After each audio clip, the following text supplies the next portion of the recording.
आज Doubtnut app download करें। Doubtnut पर अपने सभी गणित, रसायन विज्ञान, भौतिक विज्ञान और जीव विज्ञान के डाउट्स का करो सफाया। बस प्रश्न की फोटो खींचो, एक ही प्रश्न को क्रॉप करो और तुरंत वीडियो सोल्यूशन पाओ। अभी डाउनलोड करें।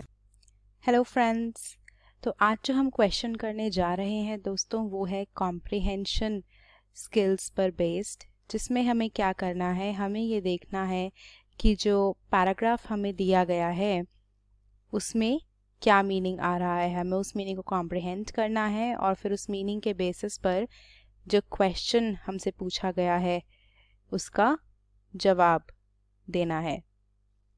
ऑलराइट, तो यहाँ पर हमसे क्वेश्चन पूछा गया है जैसा कि आपको दिख रहा है और ये ऑप्शन हमें दिए गए हैं 1, 2, 3 एंड 4।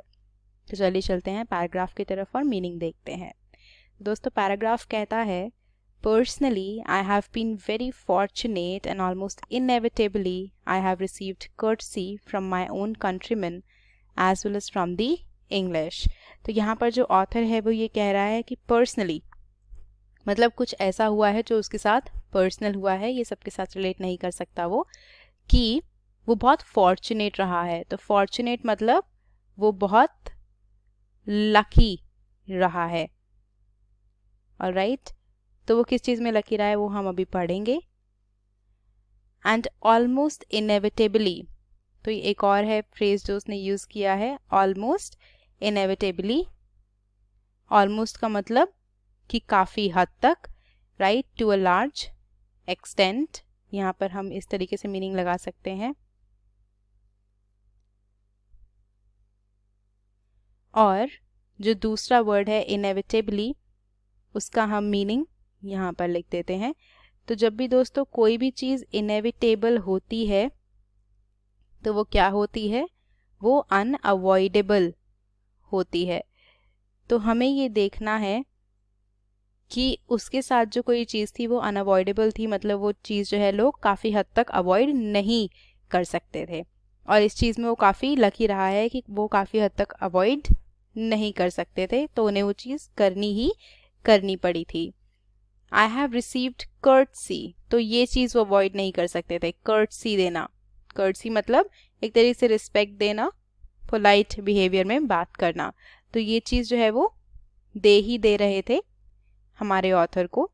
कौन दे रहे थे? उसके अपने देशवासी, countryman, and as well as from the English, और जो इंग्लैंड में रहने वाले लोग थे इंग्लिश, उनसे भी उसे कर्टसी मिल रही थी। Even my jailers and the policeman, तो उसके जो जेलर थे और जो पुलिसमैन थे, तो हो सकता है कि ये कोई कैदी हो या कोई भी हो, जो भी है, उसके जो जेलर्स थे और जो पुलिस वाले थे, from place to place have been kind to me, वो लोग जो थे उसके साथ काफ़ी अच्छे से बिहेव करते थे और काफ़ी काइंडली बिहेव करते थे, मतलब अच्छे साफ दिल से बिहेव करते थे। And much of the bitterness of conflict and the sting of jail life has been tone down because of this human touch. और ये जो कड़वाहट थी कॉन्फ्लिक्ट की, मतलब लड़ाई की जो कड़वाहट थी, बिटरनेस मतलब कड़वाहट, कॉन्फ्लिक्ट मतलब जो भी बहस आपस में, and the sting of jail life, और जेल लाइफ की जो ये स्टिंग थी, जो चुभता था जेल लाइफ, वो टोन डाउन हो गया, मतलब वो कम हो गया, because of this human touch. ये जो ह्यूमन टच हमें दिया गया उसकी वजह से जो भी स्टिंग था मेरा जेल लाइफ का वो कम हो गया, मुझे जेल लाइफ कम चुभने लगी और मुझे वो कड़वाहट कम लगने लगी, क्योंकि ये जो टच था, ये ह्यूमन टच, ये काफ़ी अच्छा था, काइंडनेस जो थी वो काफ़ी अच्छी थी।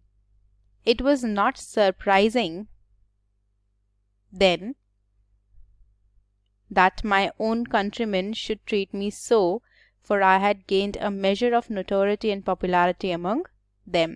और ये जो दयालुता के साथ उसके साथ बिहेव हो रहा था, ये सरप्राइजिंग नहीं था, आश्चर्यचकित करने वाली चीज़ नहीं थी, क्योंकि उसके देशवासी जो है उसे इस तरीके से ही ट्रीट करते, क्योंकि उसने क्या किया था, for I had gained a measure of notoriety and popularity among them, क्योंकि मैंने उन सभी के बीच में एक पॉपुलैरिटी बना ली थी, मैं काफ़ी ज़्यादा जाना जाने लगा था, तो बहुत सारे लोग मुझे जानते थे, तो इसलिए वो लोग जो है मुझे काफ़ी अच्छे से ट्रीट करते थे। इवन फॉर इंग्लिशमैन, और इंग्लिशमैन भी जो है मुझे काफ़ी अच्छे से ट्रीट करते थे।